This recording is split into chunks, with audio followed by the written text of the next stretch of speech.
Assalamu alaikum everyone, am I audible?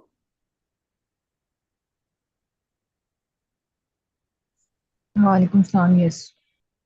Good evening, Okay, ma'am. Yes, and you are audible.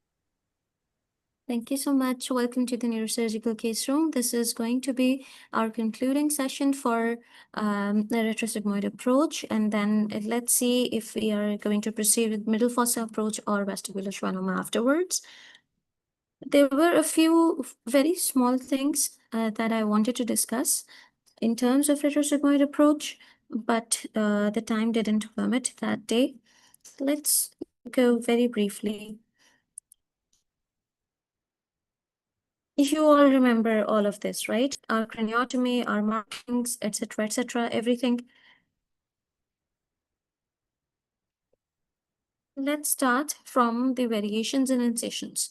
Now I have discussed this, that primarily there are in fact, three main landmarks. I'm going to draw and then we are going to look at the illustrations as well. Primarily there are three main landmarks, or maybe four if I want to count them separately. The first is mastoid notch. The other is mastoid process.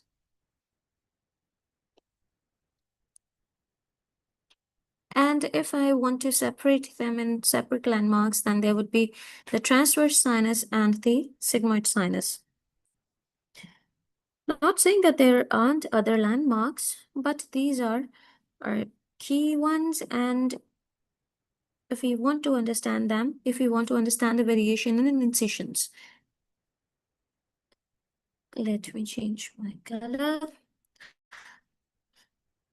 So what happens is, when we are talking about variation in incisions, why do we need them? Obviously, the incision is going to be dependent on our pathology. If we are operating the trigeminal neuralgia, if the retrosigmoid approach is for microvascular decompression, the incision is going to be slightly different. The craniotomy is also going to be smaller. If it is for CP angle tumors, like vestibular schwannoma, the approach is going to be different in terms of incision, length, and exposure. And if, for example, you're opening up the patient for the lower cranial nerves, then the exposure is going to be still different for the inferior exposure. And let's look at a beautiful illustration from Kanwal. You can see that they have marked out our mastoid process, and right behind it, let me see, I'll change the color. This here is the mastoid notch. So you need to remember these two landmarks. Then apart from that, if you remember 2-finger breadth above, 2-finger breadth above, we have the sinuses here. Let's assume that these are our sinuses here.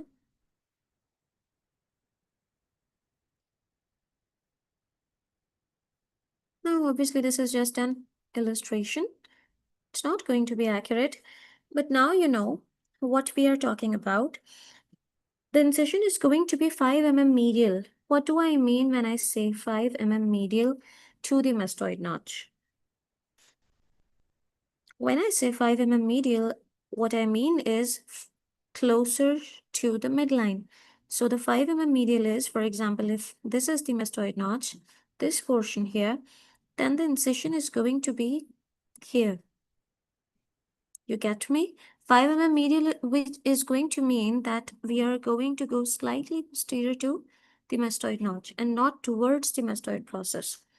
Apart from that, our superior extension and inferior extension are going to be dependent on the pathology. For example, in fact, let's look at this. Are you all familiar with these numbers 564, 555, and then 546? Are you all familiar with this?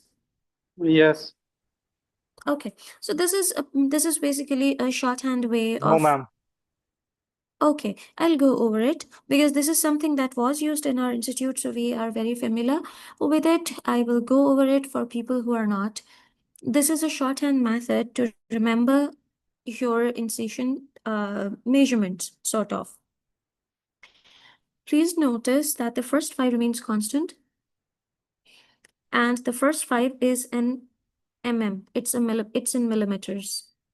The rest of the 2 measurements are going to be in centimeters. This is of profound importance because otherwise you're going to wreck the placement. The first 5 stays constant. This first 5 means you are going to place the incision 5 mm medial to the mastoid notch. I just explained what we mean by that. If anybody is not clear, they can stop me right now and I can go over it again. What do I mean by 5 mm medial? The patient is lying laterally. So by medial, I am going to have to go away from the ear and not towards the ear, right? If I'm going towards the pinna, towards the ear, then that is going to be lateral. We are going to, this is the process. This is the mastoid notch. Let's say, just give me a minute. Let's say this is the ear. The incision is going to be here, right? Are we clear about the medial and lateral placement of the incision? Yes. Okay, Yes, ma'am. so let me in fact draw a very small line. This is the small line, this white thing. This is our distance from the mastoid notch, assuming that this here is the tip of the mastoid notch, the trough. From this, we are going to go 5 mm behind or 5 mm medial. This is where we are going to place the incision. How far and how low we are going to go, that is going to be decided by our pathology. For example, what do we mean by 5, 6, 4? 6 is above and 4 is below the notch. For example, this is the notch. If I'm drawing this incision 6 centimeters above the notch and maybe roughly 4 centimeters below the notch. I'm going to mark the notch here in the green so that this is visible. This is for trigeminal neuralgia. This is for microvascular decompression, or when you need access towards the trigeminal nerve and closer to the tentorium. What this is going to do is it's going to keep the superior exposure open. Once you open up the incision and make the craniotomy is going to be superiorly placed comparatively. So the incision for fifth nerve, or the superior portion, the superior complex of the CP angle, is going to be this. This is 5, 6, 4. The other one, which is the easiest to remember, is 555. We know that the first 5 is 5 mm. The rest of them are 5 centimeters above and 5 centimeters below. I'm going to mark it in a different color. It's going to go roughly 5 centimeters above and 5 centimeters below. Now, this is going to provide us access to the middle cerebrovascular bundle in the CPA, which is our 7th and 8th nerve complex, which is our ICA, and middle cerebral truncal, etc., all the anatomy that we discussed so far in the previous sessions. So 5 above and 5 below, 5 mm medial. Are you all with me on the same page? Yes, ma'am. Okay, just give me a minute. Let me get all of this clear and we are going to move. This is 546. 546 incision is something that we only use when we have to open up the lower cranial nerves. For example, if you're operating for glossopharyngeal neuralgia, etc. Otherwise, you're not going to need it. Let's go back on this now. I am going to mark all the incisions in different colors so that it's clearer. This is our mastoid process. And the bright green is going to be our mastoid notch. I'm audible, right? Yes. Yes, ma'am. You're audible, ma'am. Okay, I keep receiving the messages that my connection is stable, but apparently It's fine. Okay. So this is going to be our sinuses, more or less, or maybe I'm wrong in the placement. Let's draw the first incision. What was the first incision?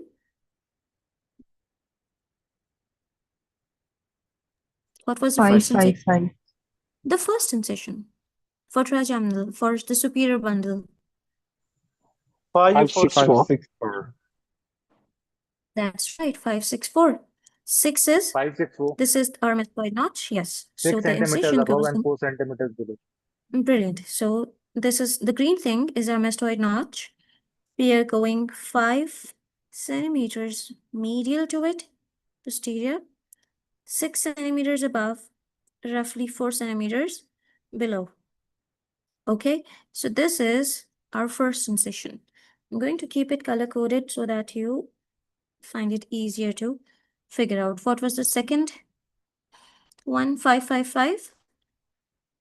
This is for the middle bundle for our 7th and 8th nerve complex in ICA. For this, we are going to go, let's see, 5 above and 5 below. And the last one is going to be 5, 4, 6. 5 mm medial, we stay medial. 4 centimeters superior because we don't need such superior extension, but we do need the inferior extension because we are going to open up foramen magnum when we are doing this approach in order to gain relevant access, the relevant exposure, along with, opening up the foramen magnum can be a prophylactic way of avoiding post-operative edema in the posterior fossa. Let's move on. These images and these measurements are from the Greenberg handbook. I'm not sure if, just give me a minute, I have an interruption.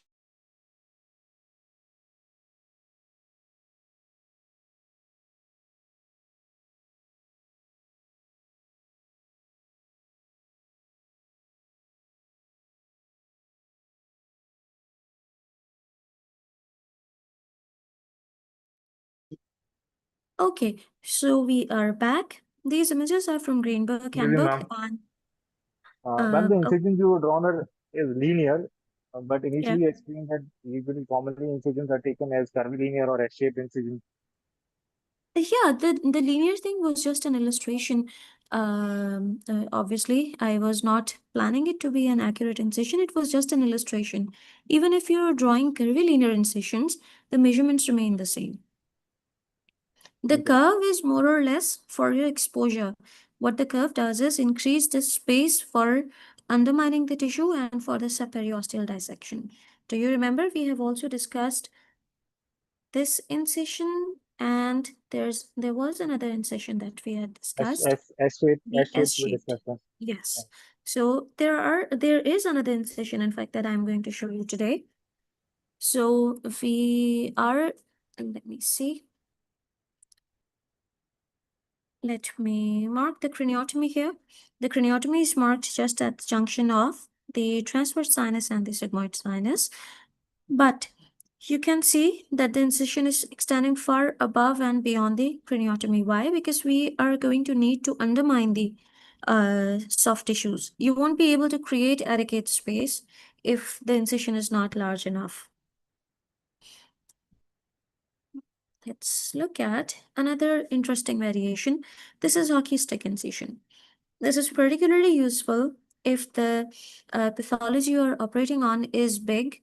I don't remember the exact measurements. I think it's 4 centimeters or maybe 4.5 centimeters for vestibular schwannoma. If it is bigger than that or big enough, then you're going to use this hockey stick incision.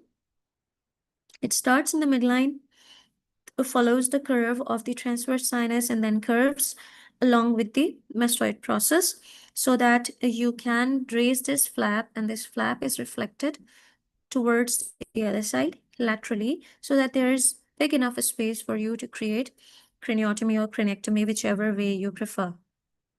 This incision is also particularly useful if you're planning to open a foramen magnum.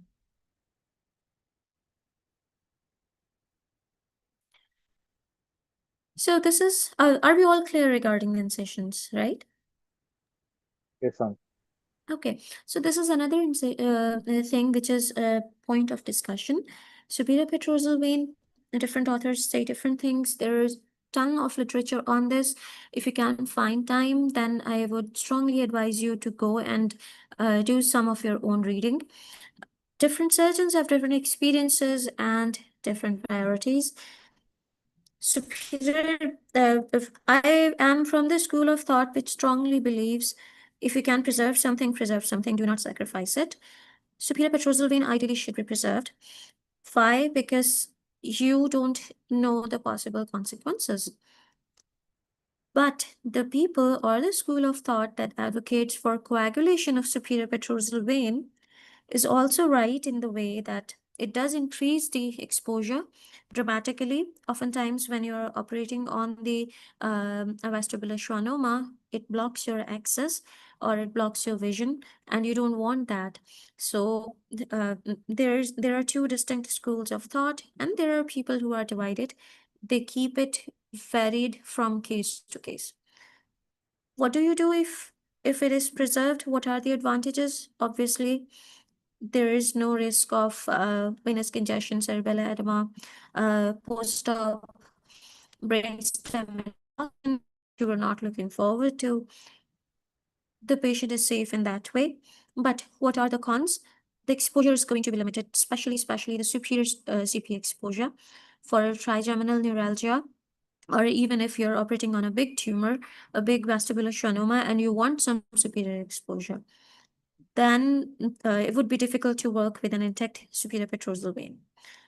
If you coagulate it, you are going to maximize the exposure, and you would be able to use more dynamic retraction, but there will be risk of venous hemorrhagic necrosis.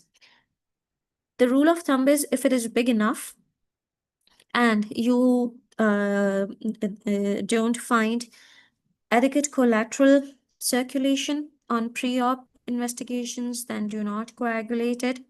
If on pre-op investigations you found that there was adequate collaterals and peroperatively it's a thinner structure, then you can coagulate it.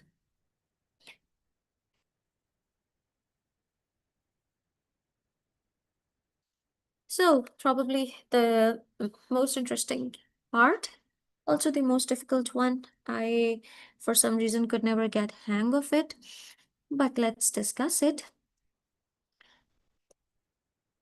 You cannot oftentimes completely remove acoustic schwannoma, and the vestibular schwannoma, if the tumor has some internal auditory canal portion. Now again, there are two schools of thought. There is one school of thought which believes in safe surgery first. They're okay with leaving small remnants of the lesion if it means that the patient is going to be on the safer side. Then there is another school of thought which is slightly more aggressive, and they advocate the drilling of internal auditory canal and taking out the complete portion so that you're not leaving a residual and that patient is not developing a recurrence. Both of them, I think, are perfectly fine, and both of them deserve their own space. If you're planning to do the internal auditory canal drilling, you are going to need CT temporal bone cuts, very thin cuts, for you to understand the detailed anatomy and for you to also understand how thick this portion is. Because you are, let me see, you are going to drill somewhat this area. Not obviously this deep, but you get the gist. If you don't have the CD, it would be very, very difficult to plan your surgery preoperatively. So you are going to need this space, delineate the anatomy, and then decide how much do you want to drill. When I'm talking about the actual drilling is roughly around 5 to 10 mm, ideally around 5 to 6 mm. If you're more ambitious than this, you increase the chances of making a neurological deficit. Again, varies from surgeon to surgeon and case to case. What we want to preserve is our posterior semicircular canal. If you can see this here, we want to preserve it in any situation. And when we go inferiorly, we are going to find jugular bulb. We also want to preserve that. Both of them are non-sacrificable structures. Please note that this can also be a possible route of CSF egress. I'm going to show you another illustration. These are from Greenberg, both of them. You can see they have beautifully marked the anatomy. Let me draw some of my own. Now, this is our internal auditory canal. If you also remember, do you remember that we discussed the intrameatal loops of the ICA? Apart from that, we have, sorry.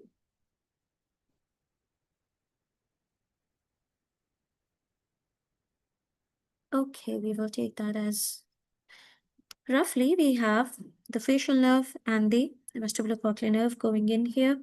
Let me clear this out so that you can see now. Assuming this is our drilling portion, I'm going to mark it in white so that you can see how it's going to look. Once you drill it open, this is how the new boundary is going to look.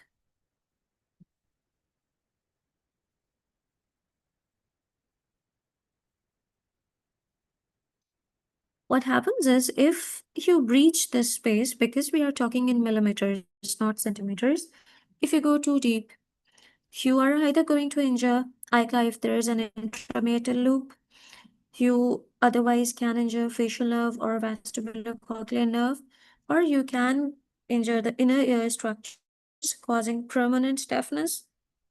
Apart from this, and CSF leak post-operatively. So be very, very mindful of drill. How do we drill? We are going to look at the procedure.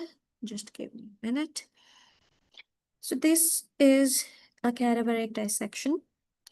And you can see that right around the internal auditory canal, these are zoomed in images. The actual anatomy is not this beautifully visible.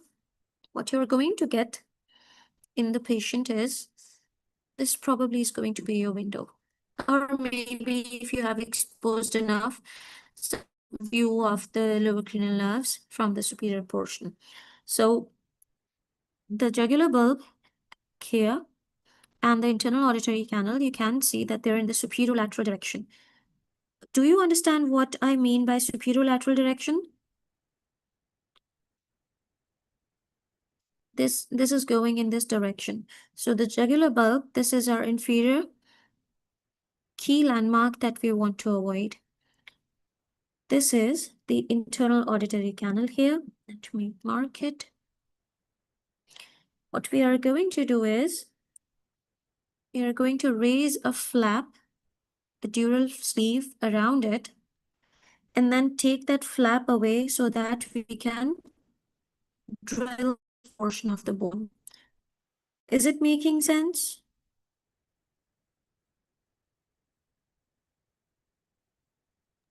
Yes. Am I audible? Okay. Yes, ma'am. So, since this is a cadaveric dissection, they obviously have not raised a proper flap, but you can see that they have in this image D, they have drilled off the internal auditory canal. In an actual patient, you will have to make a dural flap and peel this off because you would not be able to access the bone, right?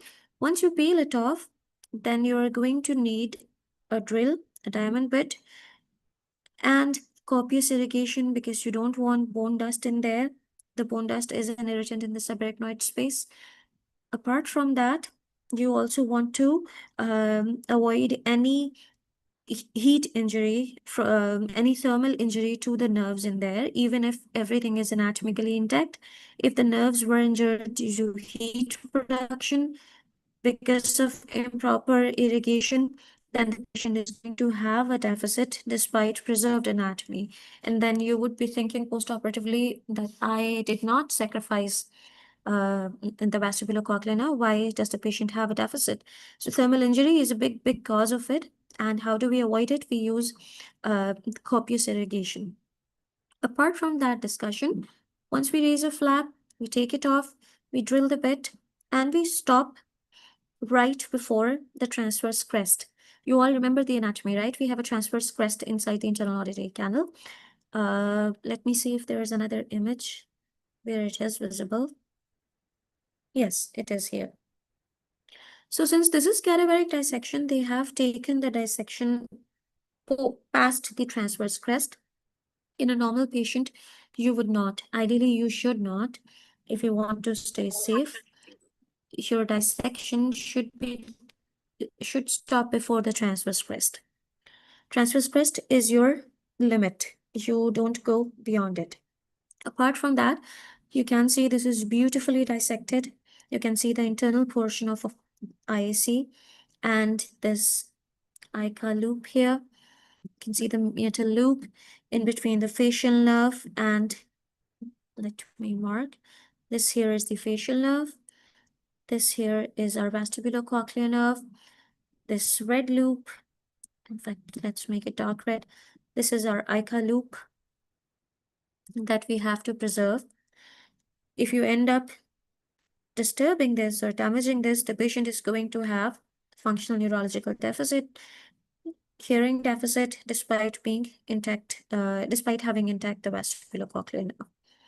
Apart from that, you can see the transverse crest here. This is our lateral limit. So there's nothing here that we have not discussed so far.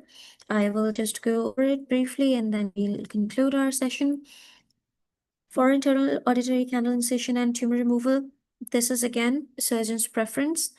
There is a strong school of thought that believes leaving a small remnant is not going to be detrimental if you are looking for hearing preservation. You cannot violate bony labyrinth. What if you end up violating bony labyrinth though? It is going to sacrifice the hearing, obviously, but you have to pack the defect with muscle. Otherwise, this is going to be, apart from the hearing deficit, this is going to be a root of CSF CSF bleeding. rhinorrhea as well. Yes, that's right. So you do not want to open the bony labyrinth. It should be off limits. If unfortunately you end up opening it, then you need to pack it back with the muscle. Apart from that, you have to preserve semicircular canals because you can see it is slightly posterior. Let's go back. Look at the structure again. Look at this. Excuse me, ma'am. Sorry. Ma'am, after packing Yeah. with the muscle, should we put in the bone wax over it or should we not? Yes, ideally we should. Ideally we should. Thank you. Ideally, we should cover all the exposed bony surface on the lateral side with the bone wax and then take off the excess so that, we are taking care of any possible CSF egress routes beforehand. Now, if you look at this image, please remember we are going through here. I'm not sure if this is making you clear anatomically. Please remember we are going through here. This is our surgical route, right? It's very easy to confuse this portion as this portion because these are centimeters apart. So it's a good idea to follow let me mark. You want to follow the nerves in order to avoid mistakenly drilling this portion, the semicircular canal portion. Ideally, you want to follow the nerves and then raise dural flap around it and then drill the closest area to it using neuronavigation if you have it, because this posterior semicircular canals, they are most at risk. We don't want to go near them. Okay. if we are planning a hearing preservation surgery, obviously. Planning, we already discussed, we need a pre-op CT. Ideally, we need the exact measurements, internal auditory canal to posterior semicircular distance, and the total thickness of the bone. You are going to stay on the safe side if the drilling is within 5 to 6 mm and not more than that. These are your drilling limits and boundaries. We have already discussed it. Transverse crest is your posterior limit, posterior as in within the internal auditory canal limit. Length limit, as I have discussed it countless times during the session, 5 to 10 mm is the range. Ideally, you should stop around 5 to 6 mm. It's going to give you adequate exposure, and it's also going to be on the safer side. Posteriorly, your limit is posterior semicircular canal. Inferiorly, your limit is jugular bulb. This is a wrap for today. Please leave me any questions, any feedback if you have on the WhatsApp group. Let's call it a day.